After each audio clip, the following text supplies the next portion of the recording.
Agada. Mbijan raganyadi. Albaka. Mbaka important. Yo, nga transfer la sto. Ya transfer la. Ha, code nyingi. Okay. What's Nsila ID soto. Sa soto. Sorry. Agada. Mbijan bro. Albaka. Mbaka. Bara alla service o tariya. Mbale ki janna nun kunu bara tariya. Jannom yona forest de bureau. Gambia tonkon na no mbali ya bere. Birim koyna fo kato. Bari si kodo kino kato ni fo bolong blabe. 56 branches mola soto Gambia jam. Ha? Gambia kono ani Gambia bantala bankol. Nko kodo kiya bere.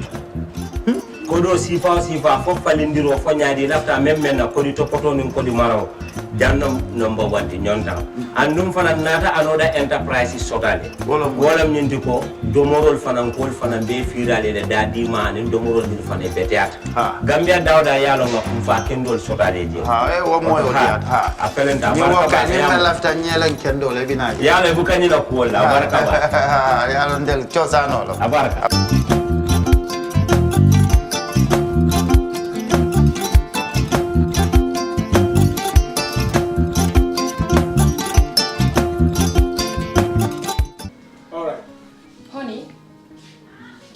Him that the last time he sent the money, it was not enough to buy all the provisions. Oh, sorry, I forgot to tell him. Are you guys talking about money transfer to buy provisions? Yes. But don't you know about Baluwo? Baluwo? What is Baluwo? Baluwo is a service that your son can use to send provisions directly to you guys from the shop. And you don't have to worry about the exchange rate. Tell me how Baluwo works. It's very simple. Just log on to baluwo.com and shop, or download the app on your phone. You can shop on the website or using the app to buy online basic products for your family and friends. With Baluwo, you decide what your money is spent on. Your money, your choice. Buy online products for your family and friends in the Gambia, Senegal, Nigeria or Mali. Baluwo, better than sending money. For the first time in the history of the Gambia, Gambia Printing Publishing Corporation proudly introduces the Biliomatic exercise book printing machine. The machine has the capacity to print more than 20,000 books per hour. Yes, 20,000 books per hour. It also prints magazines, newspapers, calendars, flyers, normal books and all kinds of printed documents plus items at affordable prices. With the Biliomatic printing machine, GPPC can now render high quality and non-size restricted printing service supply across the sub-region. Rush now and partner with GPPC for all your public and private printing service needs. Print with us today and you'd be offered highly professional, reliable and efficient service delivery by our team of experts.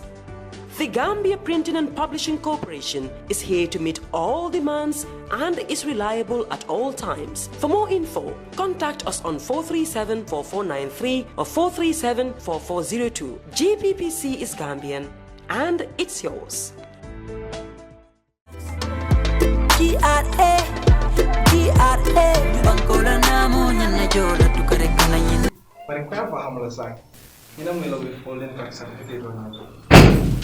Soto manding na pare nyumba. Ani manna sikula.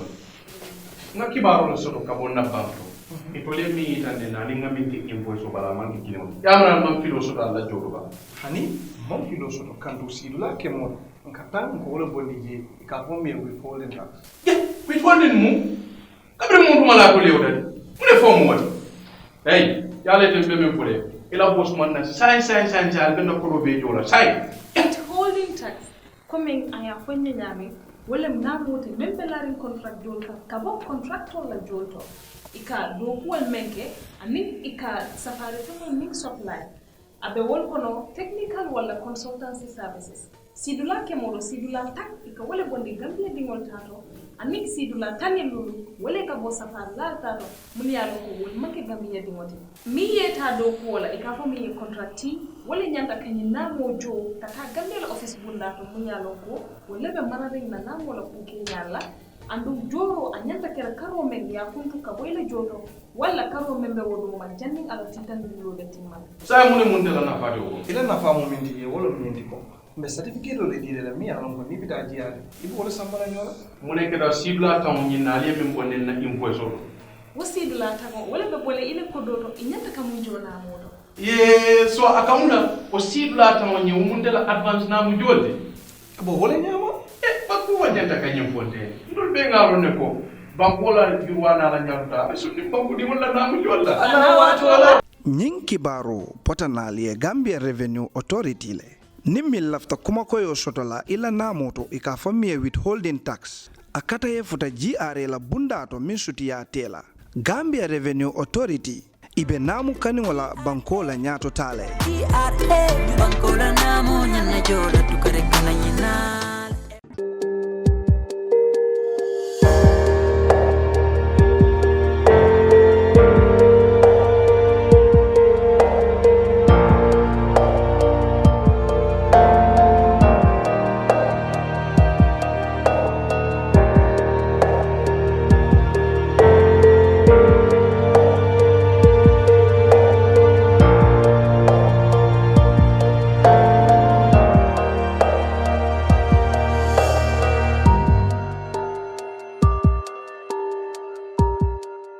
Welcome to the brunch. Well, we apologize, of course. We understood we have been having problems with audio, but we are back now, hopefully, to normal. Now, we were, of course, discussing about our under-20s participation in the World Under-20 Championship currently on in Argentina. The Gambia is among 4 African nations who have booked tickets to this global stage. It is the second time the Gambia is appearing. So far, we are among the 4 teams to secure a place in the second round after beating Honduras and France. Tomorrow, Sunday, the Gambia will take on South Korea. With qualification already in our bag, are we seeing another footballing success for the Gambia after, of course, a maiden appearance in the Africa Cup of Nations last 2021, that is. With me in the studio, as usual, as I've said, Musa Sise is the president of the Gambia Sports Journalists Association, Lamin Cham and Keba Jespature are both from the Gambia Football Coaches Association. Yes, Musa, like I said, well, these under-20 have really made the country very proud so far. Expectations are big, securing a second round pass. Are we about to see another success story in Gambian football at this level? Thank you, Cham. I mean, it's not a far-fetched. It's a possibility. It is something that is highly likely. I mean, going by what we saw in the first 2 matches that you mentioned, if you look at the manner in which the boys performed and the results, how they were able to grind it out, because the latest of the opponents in France, who had been champions at this stage, really wasn't an easy one, and but they had to really dig deep. With everything that happened in that game, and then just to secure all the 3 points, even with a missed penalty in the second half. But Honduras, of course, is an unknown kettle, unknown opponent, and they played them very well.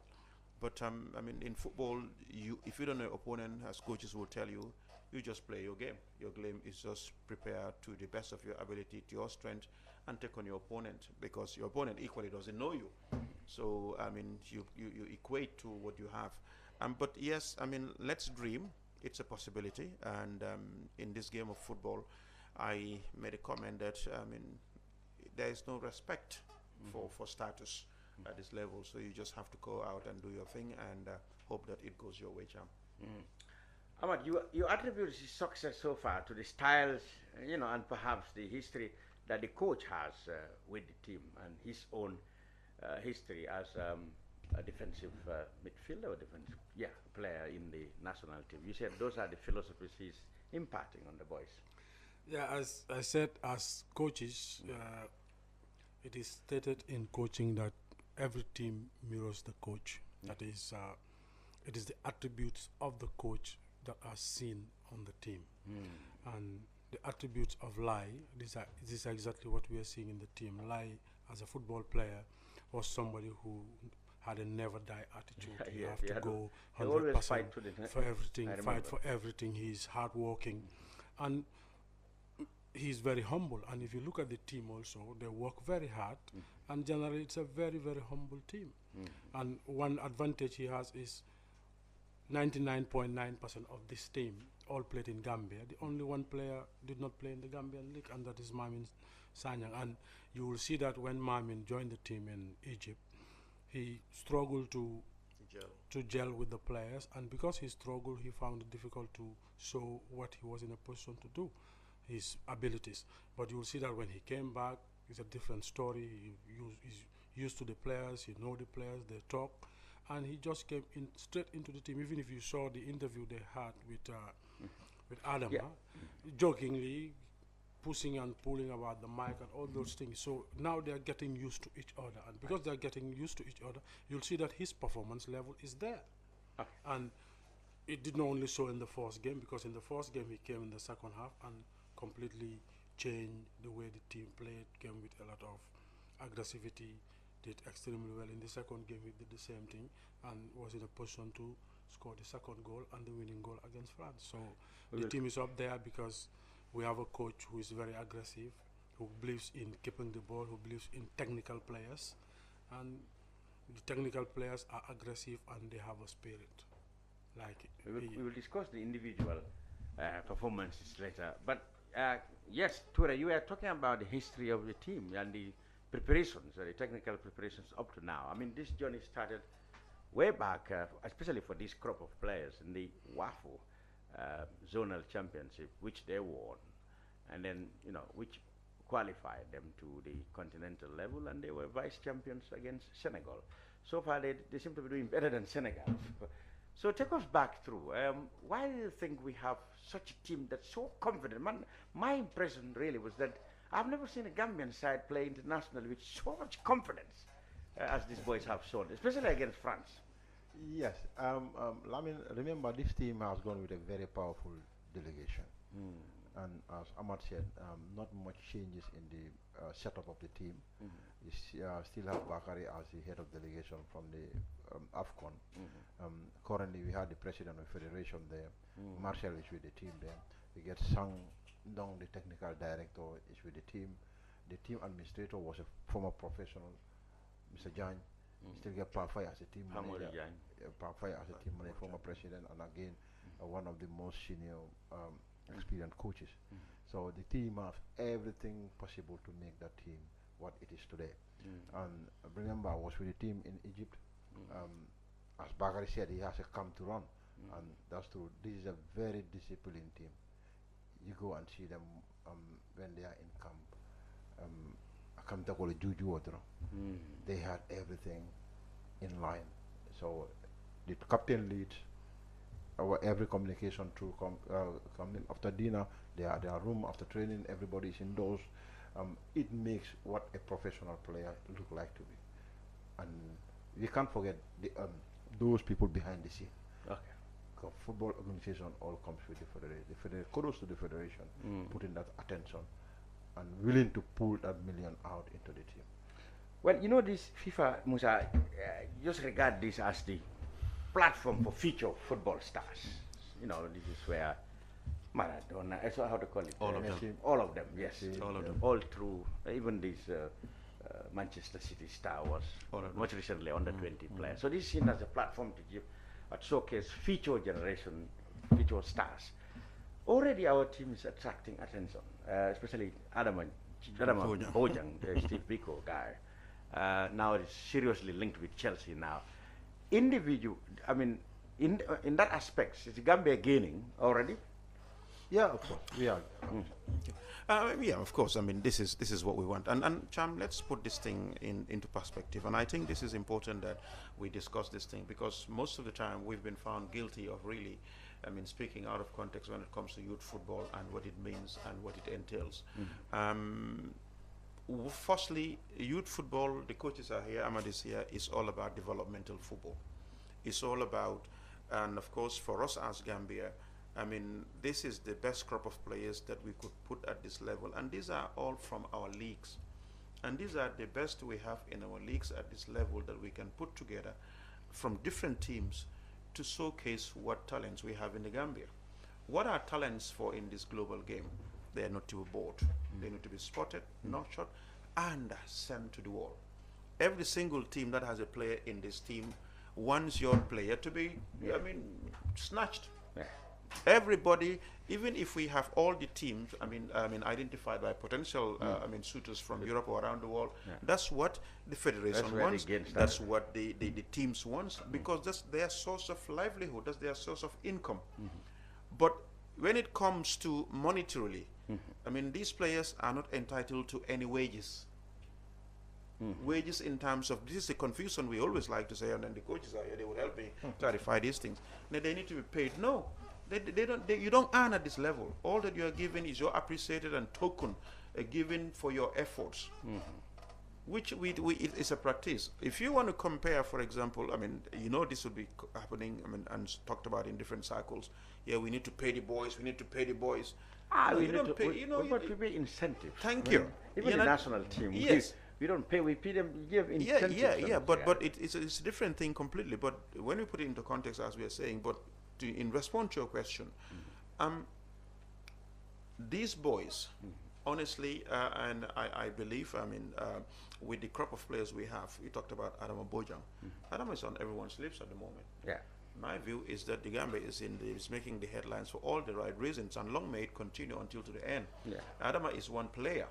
Kajali Drame, for example, was in this team, and he had a poor first starting. The first game against Honduras. That's why he wasn't even featured in the second game. You know, he plays in South Africa. I understand that the coach had to. I don't know whether he capitulated through public praise, but he has to change goalkeeper, and there were people who are saying that, well, maybe the goalkeepers, below past standard performance in the match against Honduras would have been unfortunate. But I have my view. People still believe that he was. I'm to respond to it, because why I have my do you think view. he had to change the goalkeeper? No, it's what I understand is the first choice. The first choice goalkeeper is Paibu Damfa. But my understanding is he was suspended. Because of that, he did not play. Oh, okay, that was it. Yeah. So that is my understanding, and he's the first choice goalkeeper. That is Paibu Damfa. He's even one of the captains of the team. Yeah. So yes, Yukasi is number 2. If number 1 is not there, straight number 2 have to play, and that was it. And yes, people will say there were people who were screaming at some goalkeeping errors even against France. And but they're beginning to say again, wow, probably it was premature to really sideline you guys. Yeah, but this is football. When who do you expect to start in our final? I think there will be a change because the back? team have already qualified. Yeah. And if you follow tradition, most of the games like play in the third game, he bring completely most of the time a new team to allow other players to showcase their talents and to see them, so that they would know that we don't only have 11 playing, we have other players who are on the bench who can easily come and also show what they can show. But football goes with these arguments. People would have their own sentiments, talk about it. People have their feelings. When Adam was called to take the penalty, it looks like from what I observed, he kind of either run away from responsibility or he wanted the captain to do it. Yeah, the penalty taker in the team is the captain. So that was instruction. Yeah, he's the captain, because even in. But did you observe, as I did, that captain seemed to be allowing? Yeah, he may wanted to give it to him. He really wanted to do that. Adama probably wanted to say, look, you are the captain, you are the leader of the team, you normally take our penalties.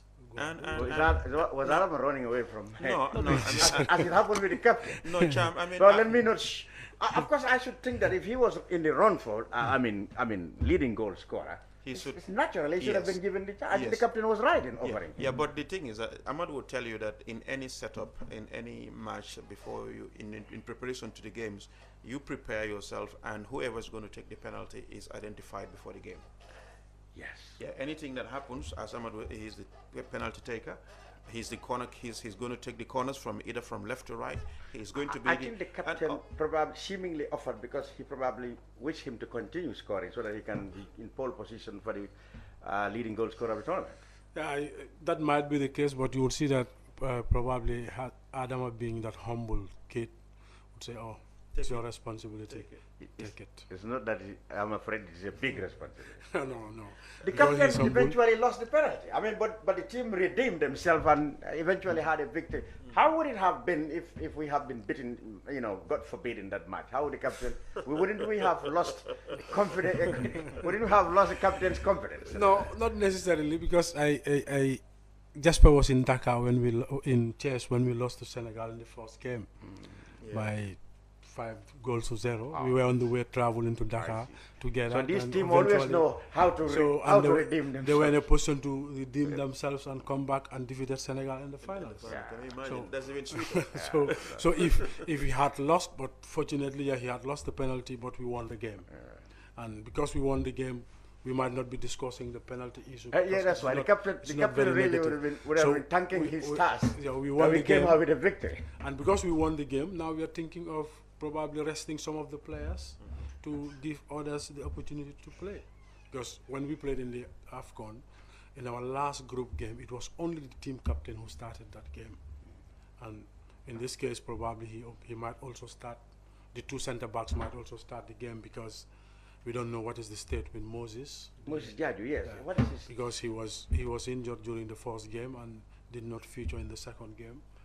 And the understanding is he have an issue with his muscles, hamstring muscles. So it may take long, it may not, depending on how far we go into the tournament. You mentioned Mami Sanya. He said the whole cup really meant a lot to him. And you mentioned some of his involvement in the last match against it. I mean, are we seeing him, as you said, now catching up, you know, in terms of gelling with the team? And also, I want you to comment on Salif Okole.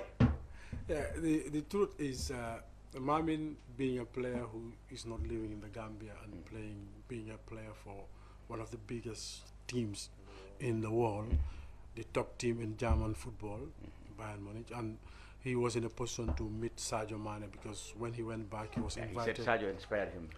He was invited to train with the first team of Bayern, and that showed that he had done something to earn that.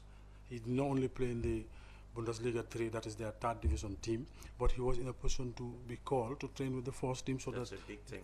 So that the coach will see his qualities and probably think of calling him into the A team. And during that period, he was in a position to talk to Sadio, according to his interview with FIFA, that Sadio inspired him a lot, and Sadio is a very, very humble guy. These were things that he said about Sadio. And you'll see that talking to Sadio is from Bambali. They said he could speak Mandinka. Yeah, very close to Gambia, and Mamin can still speaking Mandinka. Sadio knows Gambia. So they had a discussion, and that discussion inspired him, and you'll see that Sadio is somebody who always talk about Gambian football and support Gambian football when we are playing. So yes, he's Senegalese, he wants Senegal to do better than us, but we are doing better than Senegal for now. And because of that, he will give us the support that he should give us, and he's giving us. For Salif Okole, for me, he's the most underrated player in Gambian football. His levels is up there with most of these players we talk about, because he has the energy. He is skillful. He has the technical abilities. He have endurance. He's hungry to show what he can. And when he does not play for his club, Real de Banjul, they feel it. They see that he's not on the pitch. Right now, he's not on the team. Yes, the team is winning, but probably they will struggle here and there because of his technical abilities. He's a player who can take on players. And he can play as a central midfield player because he's versatile. He can play as a winger, or that is a flank player, and he can sometimes you can use him as a wing back. When the Gambian team decides to play with a back three, most of the time he's used to play on the right side of the defense to complement the attacks, because he is skillful. So for me, yes, we talk about the other players, but he is one of the players that we should be looking at a lot. He's a lot underrated by Gambians. Yes, but it is as a coach, how do you feel? It is our league that we are exporting to the global stage, and we haven't even gone professional yet. What does this say of our game? Yeah, as somebody mentioned yesterday on the social media, what if we are the professional league right now? That's right. But again, we got to understand one thing, that's the exact age bracket of our league. The technical director once mentioned it from a couple of years back, We had a developmental league, which doesn't go down well with the fans, but this is exactly what is the fact. Anytime we came with an under-20 team, we'll get the best out in the sub-region, because look at the caliber of players, or the age bracket of our players in the league. The superstars of the league are most within this age bracket. I see. Yeah. From Nawetan, remember our transition is from Nawetan to the league. Yeah, so you are saying when it comes to age categories, Gambia will have the upper hand, given the fact that in the league, most of the age category group is this under 17, 20. 20, that will be the, especially the 20 to the 23. But 20 basically is the main source, is the main age. Is that why also we did very well in school football as well? Of course, yes, we will. Yeah, I mean, and as Musa rightly said in the beginning, as of now there's a policy in place. I think each team will be history in this country very soon. This is why we have to do in the past 2 years without any under 17 national team to rectify those things. And you've seen the school football in South Africa, you've seen them in Cape Verde. So I think there are policies in place. The manifesto, which was been sell out during the election, we are on track. We'll get to that. Cham, the simple fact is that, you know, with all the nice sayers and whatever, is it that football is moving, and football has been moving for a long time. I mean, you talk about school football. I just want to take you back in our days in which you talk about school football. School football in our days, we're all adults. The biggest of people, and the strongest of men were playing school football. The Abu Johnsons, the Joe Tennises were all playing school football in our period. You know, and how big were those people? How old were they? And they're still schools. I mean, they were still in school. But today, I mean, if you look at the kids playing football, yes, there's been a lot of changes, because right now, age is what we're talking about. It doesn't matter how big you are. It's about the age. Were you born on the before 2024? In 2004? Yes, you can play at this category. And I mean, only Kajali, I think, is the only lucky guy who has been, because he played, I mean, 2 AFCONs, because he's young, and here he is again. And but of course, this is his last one of the issues we had was that would all the players who went to Cairo qualified and it turned out that they are still within the category. That's luck. That's a very big luck. That's what surprised everybody. No, surprise. It's not a surprise, because looking at the coach, you know, Lai was caught with the under 17 twice. He had in Dakar, isn't it? Yes. This was one of the things he put in place, that he's not going to compromise age. That's right. Anybody with 2 passports, anybody with a passport has to be checked out what age is it, because he doesn't want to repeat that. And again, he's lucky. We had a team administrator. We had a head of delegation who was very much key. Bakari was very much particular about this thing.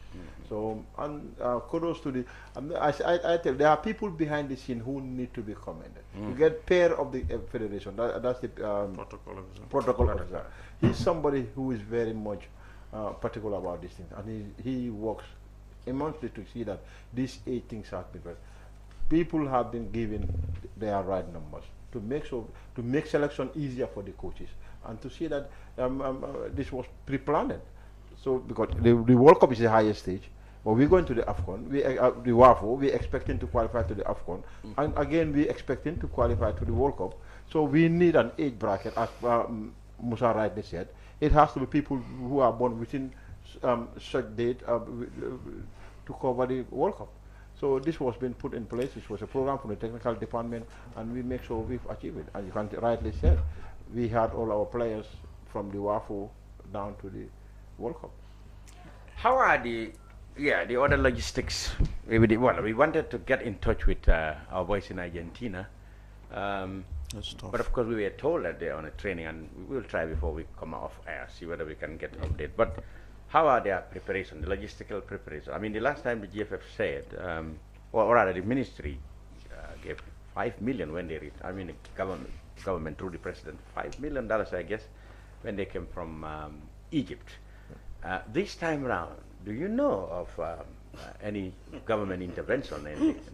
You should know. You should know. You better play from the Salibo that the president gave. You must know how much has been given. But I think the 5 million was a complementary budget. Yeah, but this budget now, we read on the social media that they submitted 20 million and they only got 18. Is it 8 million? 8 million. Like That's what I allegedly. also read. Do you have any information on that? No, I've just read it, as you said. I just saw the same thing. But I know it has been very much challenging, as people will say government has other priorities to do, and as we know, with a struggling economy. But yet still, the federation, this is one of the biggest challenges to prepare our teams. Remember, we had a game on the 28th of this month, next month. That's against South Sudan. And it's still going to be the same funding again. That will be in Tanzania. Yes.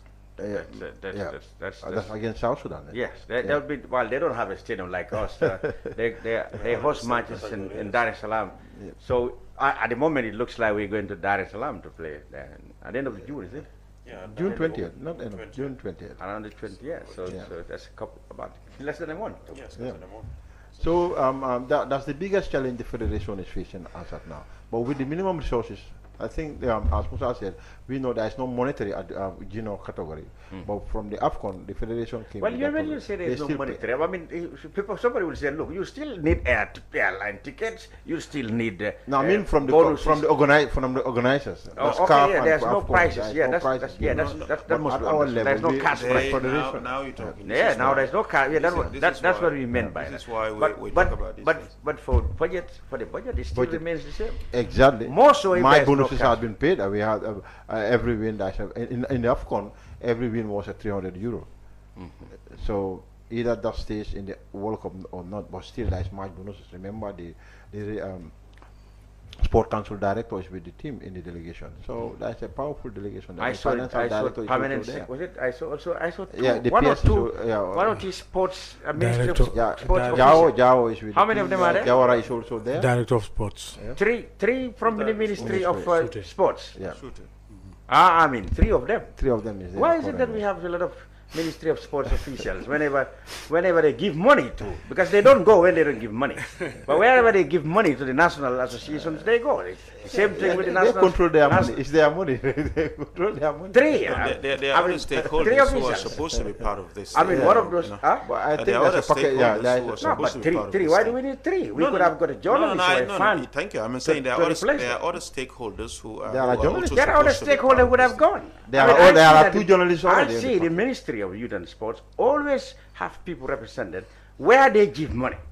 If they don't support it, where your money so is it mandatory now that wherever the government supports the ministry should go? For me, I mean, if you ask me, I would prefer having more sports journalists there. Yeah, than sports officials. Because at this level, I mean, you see, it's important we talk about these things.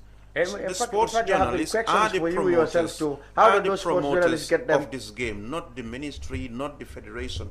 These journalists, if you have taken even 20 journalists, that's what you should do. It's not about taking 1 or 2. No.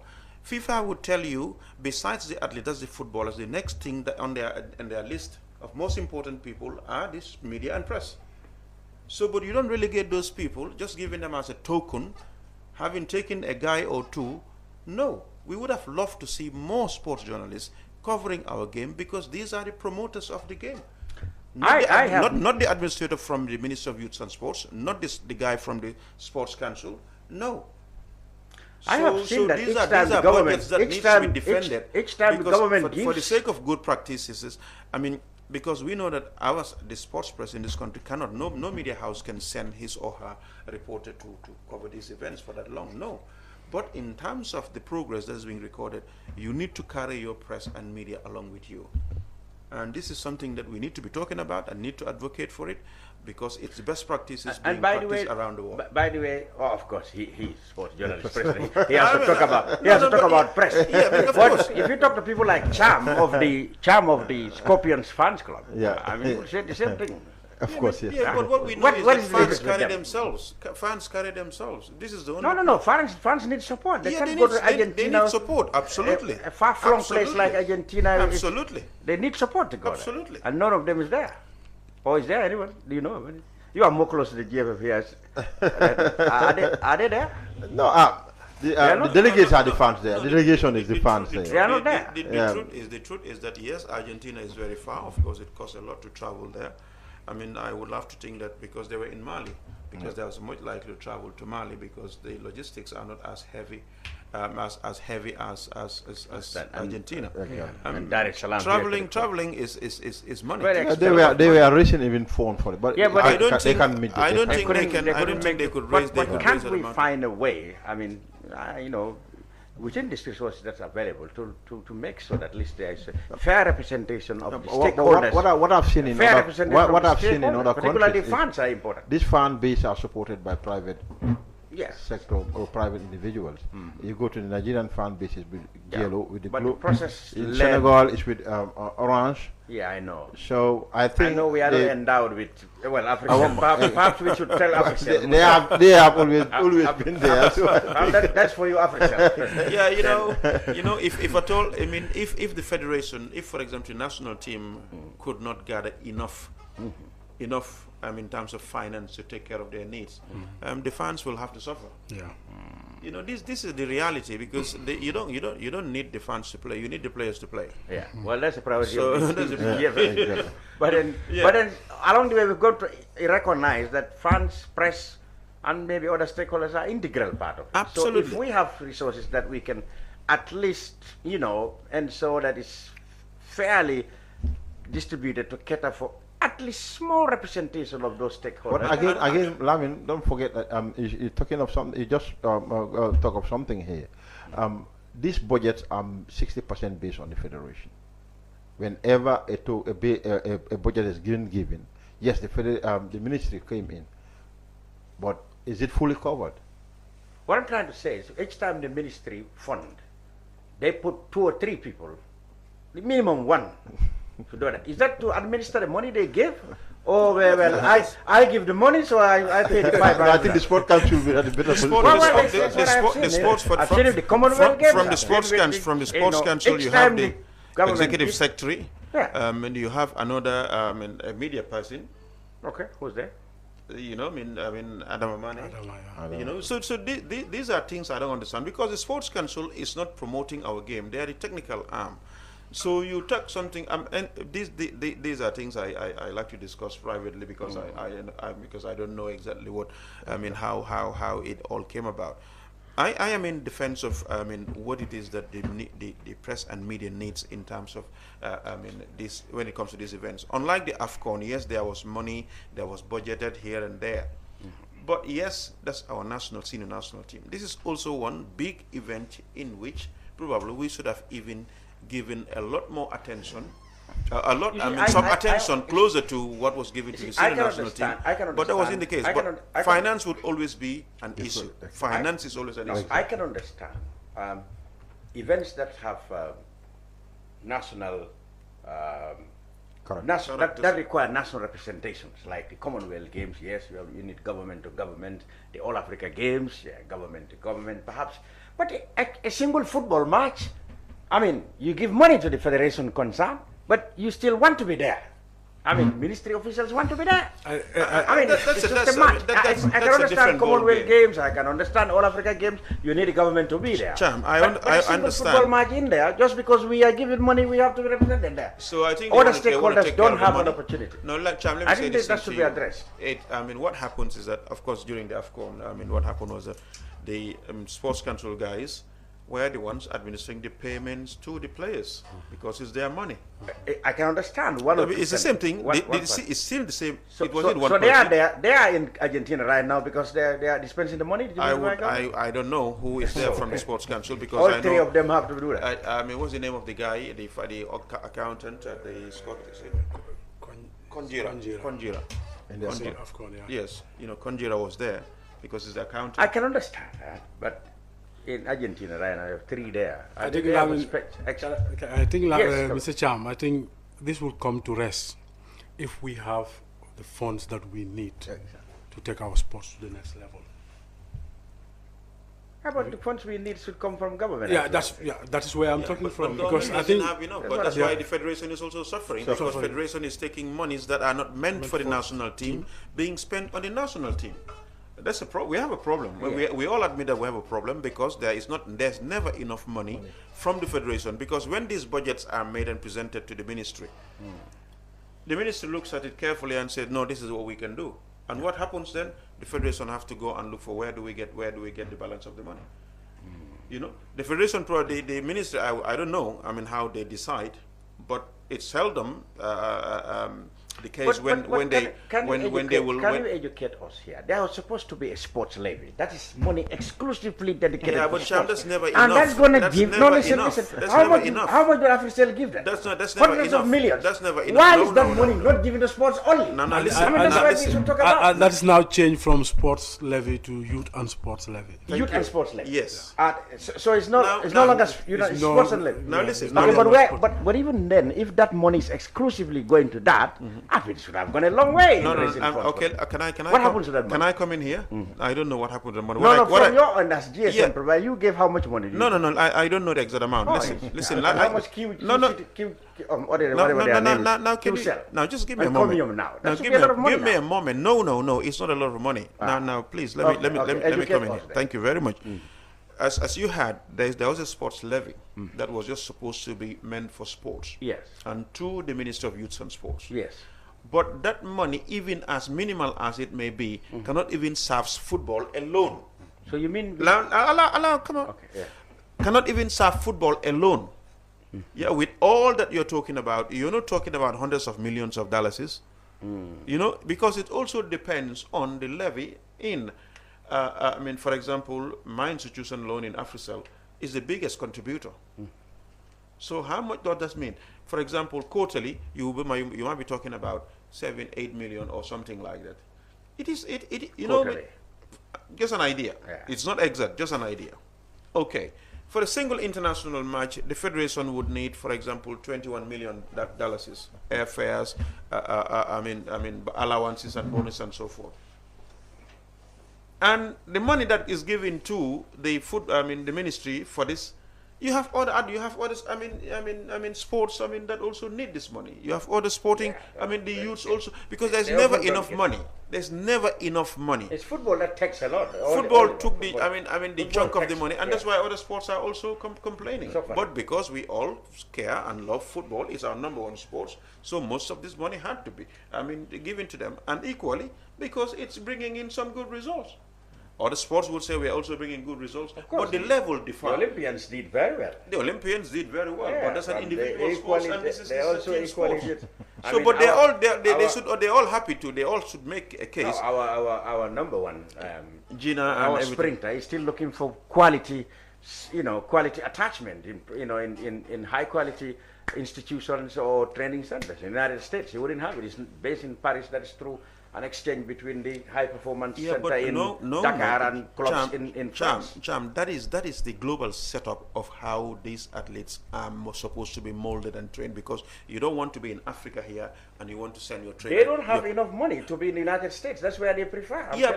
What would take you in America, for example, if he had a scholarship or advised a scholarship? Yeah, he doesn't have it. Let me say this thing. He doesn't have it. Yeah, probably he cannot even have a scholarship, but because which training academy would you have to send Gina Bass, for example? The IOC, the GNOC, probably are the ones who are supposed to do that. No, but the Olympic Committee, not necessarily. The Olympic Committee, if I'm right, had developed, divided Africa. For example, East and Central, they have these high performance training centers. Yes. In East Africa. For West Africa is in Dakar. Yes. That's why all the athletes in the sub-region have to go to Dakar. Yeah. That's their scholarship. Yeah, but the thing is, that is not enough. Athletes from elsewhere, Jamaica, these IWF centers are all over, but they still go and attend higher level and well-equipped training centers in the United States, because that's where top athletes. Yeah, of course, you have different. So that's a different level. I think also might not be attracted to that. The problem we have in this country, like they said, of course, sports sponsorship is a problem. A big problem. Yeah, because in other countries, you look for companies will queue to sponsor people yes. like Jenna and others, but we have a problem here. That's true. No, our economy is not supporting sports. Either it's too small, or the awareness is just too narrow. And you don't know what because I can speak on a corporate front and knowing fully well what it entails too. I mean, the factors. Or is it our attitude to sport? The factors responsible are too much, and it could be our attitude to sports. Yeah, sports. It could be even institutional approach to sports. I mean, corporate. I mean, activities. I mean, corporate awareness and consciousness about and all those things. Individual leadership of some of these institutions that can and be lack of passion for I mean that can make a difference in sports and its promotion and development. All these are factors. More importantly, also you have to look at the economy. How vibrant is our economy in? I mean, you said it. Thank you very much. Too small. Our economy is too small. Yeah. And I mean, so that's why some people even say that we don't have an economy. Yeah. But the economy ministry and others would say, no, we have an economy. It's not just as vibrant as others you might want to associate it or equate it to. But we have an economy. Just look at, for example, I think the AFCON taught us all a lesson in terms of corporate. I mean, the corporate participation in sports and its sustenance. The reason why, for example, even the professionalization of our league is going to take a while and trouble is that unless funding from these teams that are going to be identified as professional leagues have or could manage to be identified, associated with these institutions, so that at least... Do we need a legislation, for example, that will compel investors making profits to plow back to sports as a legislation, as a law? You know. Let me say this. Do we need that? For businesses example? in this country pay a lot of taxes, Cham. Yes, that's another. A lot of taxes. Yes. So if you want to legislate in trying to cut their taxes, I mean their profits, that should be another problem. That should be another thing. So it is can't delicate. Tax holidays for Again, them. are we looking at our population? Government needs every single penny from the tax. Huh? The government needs every penny from the taxes. That's what the government needs. So if you want, because it's about exempting businesses from some of these taxes, and government and will then not do that. There'll also be a deficit in terms of money. You know, I mean, it's difficult. So we are in trouble. Okay, let's go back to the team though. Unfortunately we could not get our people in Argentina because they're supposed to be in training now and they can't get into. But let's try. I'll try using my. You were talking about Adama Bojang and the type of player he is. I mean, Ahmad, you have to. You know what I've always been apprehensive. You also remember Ibrahim Bojang. Yeah. What I have been apprehensive about is that we had all these hypes before. Ato Gomez, you know, honestly, a lot of others, you know, and then at the end of the day, well, of course, yes, but then they didn't become the stars we expected them from. Like Michael Obi was with our under-17 squad, was it, in Swaziland? Then coached by the head of this. I mean, the team. Yes, that was supposed to be the first outing. What happened to our under-17 players? Our 17 players in Brazil. In Peru, they played against Brazilian team. They beat them. Some of those team members became superstars later. What has been our course? I mean, I don't feel comfortable in discussing discussing that. It's a reality. I mean, this is water under the bridge, and yes, some of those players now their sell-by date is long gone. Most of them have retired, and that is why they have retired. That just shows you, that answers your question. That's why they've retired. I could not prove or put anything on the table as a proof of most of the things that have been associated with those things, but that's why, as you mentioned, the players they played against with in Peru are still playing, and some of these players have long gone. So for me, that's that's too technical, I know. I think you were comparing, talking about Ibrahim Bojang and Adam Bojang. Yeah. Two different qualities. Yeah, the lad who went to France. Yes, I think from Senegal. Yeah, we're talking about how they fizzle out. Okay. I think these two players are two different qualities. Like Ibu Bojang, yes, good player, good goal scorer. He was a top goal scorer. Adama is a different quality. He plays a striking role like Cherry 100 does. He's not an out-and-out striker. His best role is to play out on the flanks and cut inside to finish. So to play out of position, to play on the left or play on the right, you must be technically very gifted. And he has a very powerful shot. It's not his favorite position to play as number 9.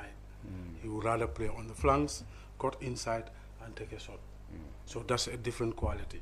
Okay. Ibu Boyang was a striker who can give his back to the goal, control the ball and take a shot and score. That is how good he was in scoring goals. But this, if you compare them, yes, the height is almost the same, but technically, Adama is a better football player than Ibu Boyang. No, I mean, my comparison was, I mean, Cham was trying to bring back, I mean, some of these players we had. Yeah, we had a lot of hype around them. A huge hype. Ibu Boyang was one of them, you know, from the championship, I mean, in Nigeria. He came out, and then, you know, all the big teams came after him. He was signed, went to France, and that was the last time we ever heard about Ibu Boyang. And which was very sad, because the story surrounding Ibu's tenure in France, I mean, was not very nice. And I mean, whatever happens, even before them, apart from Jato, where do we have a no, I mean, you know, I mean, of course, Zico, Daddy guys, Zico, Daddy guys. So, you know, because that's also another thing that really, but that's history now in our game, in our football, because things have changed. Things have a little bit changed. More recognized coaches and responsible managers are taking care of our players, and I mean, which means that player education is very important. And I think that's where the coaches also have a big responsibility in trying to see how best these players are educated, and of course, given a sense of responsibility in terms of what it takes to be a successful professional. You can be a professional, play in a professional league, fine, but success in terms of not winning on the pitch, even winning off the pitch, for us is more important, because that means your character and your demeanor and your outlook, you know, your relations with everything. That is where we're not doing much. I mean, the players can have their little monies, put it in their banks, and then drove their nice cars and then party very well, but that's just temporal.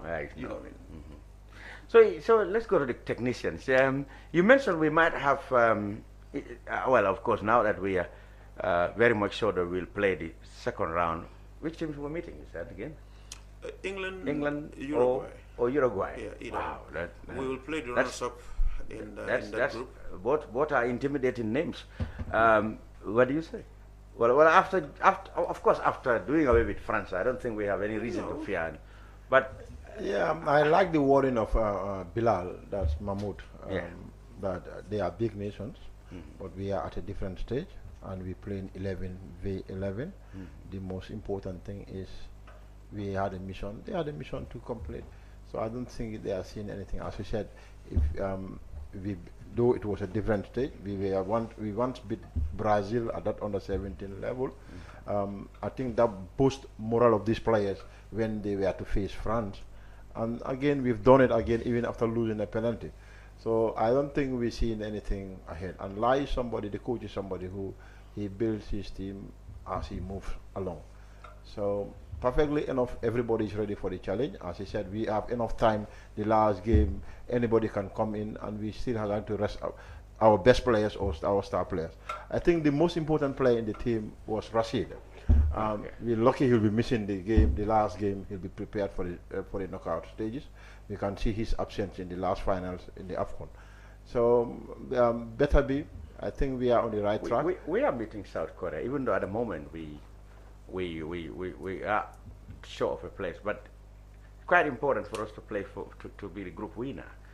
But I can't see any difference between England and Uruguay when it comes to in terms of. In my view, both England and Uruguay are the same opponents. No, not problems. I think because what I'm feeling is I'm trying to get out of this thing is the boys, and of course we can all hope and pray that, you know what, the boys will be equally motivated to play the best team in this tournament right now, because they are up to the task. And I mean, at that level, having beaten France, England were never champions at the under 20 level. France have been with all the caliber of players. One of the players. And that is why our victory against France was even the biggest of news stories. And I think we put span on the works of France, because two defeats consecutively. France are out.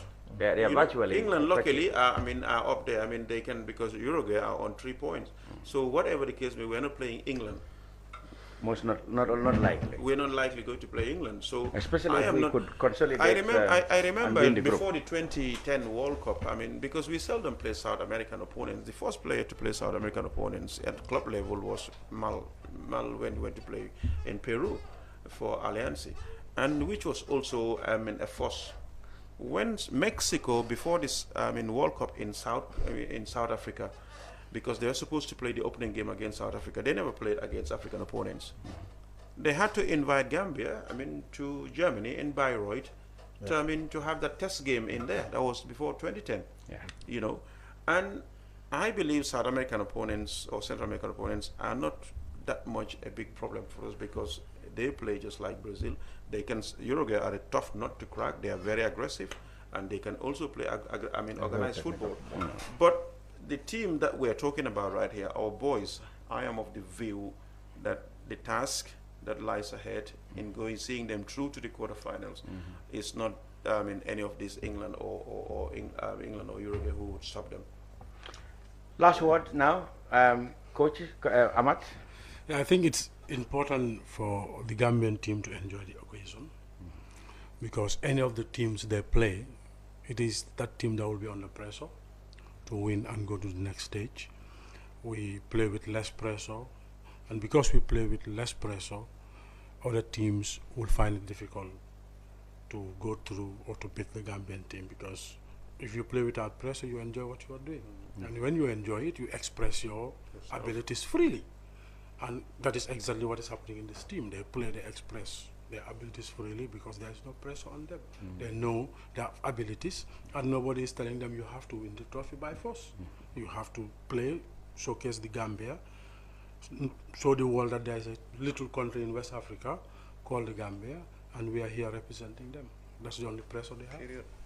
So don't they have at least a target to meet to go, beyond the first round? I think bonus stop at the first round, isn't it? No, round of 16. Round of 16. Yeah, okay. So I think that's a target. That's a target. So Ahmad, they have to. They are already. In fact, that's the target. Let's go beyond.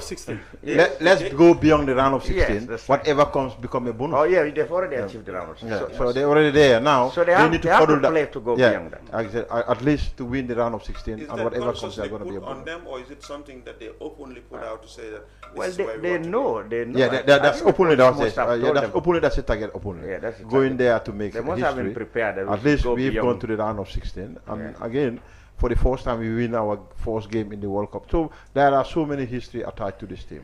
So I think any opponent coming round of 16 definitely will go high over.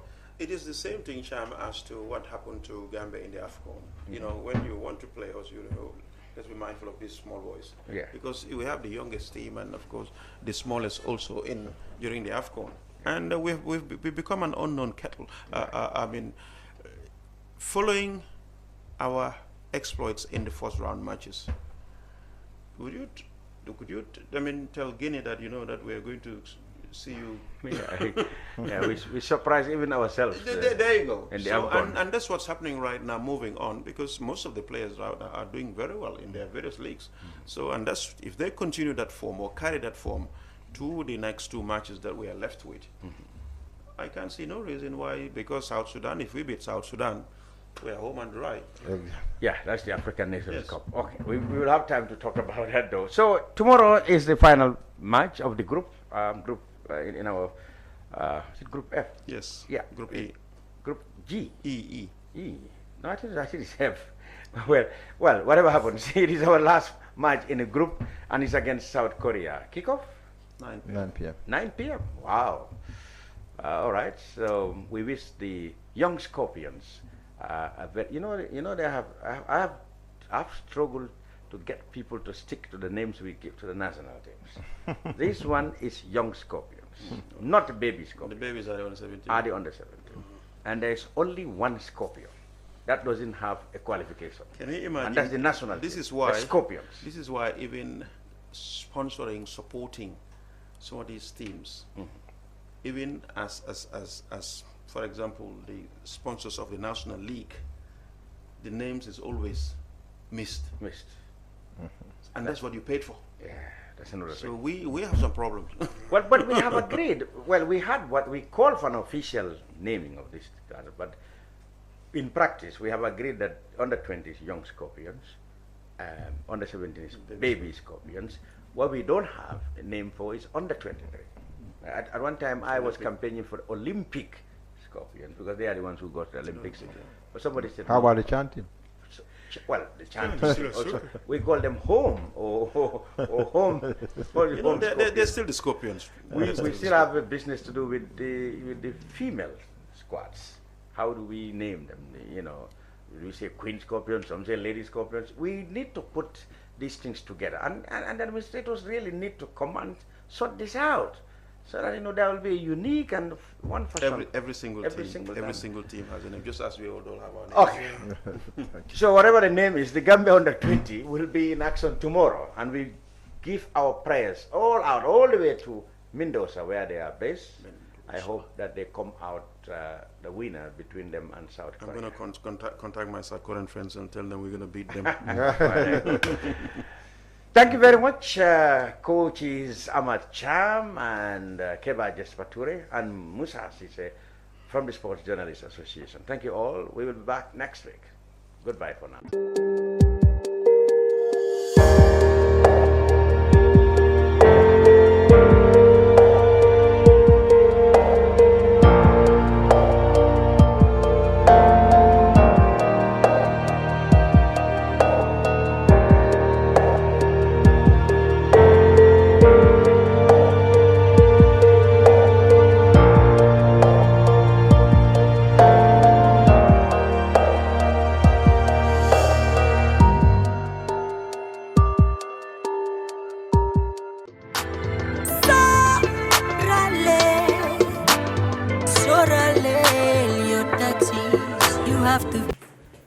I hope you understand now. Yes. This is your withholding tax certificate. Thank you. Sorry, sir. Give me a few minutes. Let me finish with her. I am not here to sit. I received an alert from my bank. It's like you made a mistake. The amount transferred to my account is different from the amount on the invoice I issued to you. No, there is no mistake. We deducted 10% as withholding tax. Withholding what? In fact, what is withholding tax? As he just told me, withholding tax on contract payments is a deduction from payment made to contractors carrying out work, supply of labor or materials, and or provision of technical or consultancy services. 10% is withheld for Gambian residents and 15% for non-Gambian residents. The contractees remits the amount withheld to the nearest GRA tax office in the month of deduction or on or before the 15th of the following month. What's my interest? You will be issued a certificate which you should take to GRA when you go to pay your quarterly and annual tax. What happens to the 10% deducted from my invoice? That 10% will be less from your tax liability. So it means the 10% is an advance payment of my tax liability. And I only pay the difference of my tax due for my quarterly and annual payment. Correct, sir. Buba, you should have told me this. We all know for any meaningful development to take place in a country, we must pay our taxes. And on time. This information is from the Gambia Revenue Authority. For more detailed information about your withholding tax obligation, please visit any of the nearest GRA offices. The Gambia Revenue Authority, collecting revenue for national development.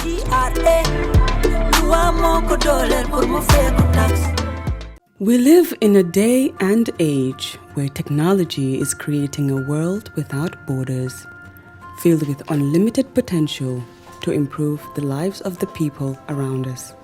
Innovarex Global Health ushers in a new way of leveling the playing field with increased access to quality healthcare services delivered at your doorstep. Our qualified professionals are equipped with state-of-the-art point-of-care testing technology to conduct tests such as kidney function, liver function, electrolyte tests, body composition, hemoglobin, A1C, and many more services with the highest efficiency in delivering results. The addition to our flagship, Wellness on Wheels, more fondly known as WOW Delivery Service, brings the entire clinical experience full circle. IGH has remained committed to creating the future of healthcare delivery. Gone are the days of sending loved ones outside the country for basic medical services. Innovarex Global Health offers a new peace of mind and takes pride in delivering the quality of care we all deserve. Islamic microfinance is becoming an increasingly popular mechanism for poverty alleviation, especially for developing countries around the world. This microfinance service adheres to the principles of Islam as a form of social responsibility. Yona Islamic Microfinance is the Islamic microfinance of choice in the Gambia, trustworthy and reliable. At Yona Islamic Microfinance, we provide savings products, current accounts, financing products in conformity with Islam. In addition, Yona Islamic Microfinance also offers local and international remittances, takaful fund, management of zakat, management of awqaf, trading and investment, and building of strategic partnerships to bring financial services to the doorstep of the poor with donor projects, madrasas, youth organizations, women groups, and farmer organizations. Make a choice with Yona Islamic Microfinance today. For more information on Yona Islamic Microfinance, call 377-2151 or 9832-151 or visit Yona head office at Tipa Garage, Bakote, or visit any Yona branch located countrywide near you.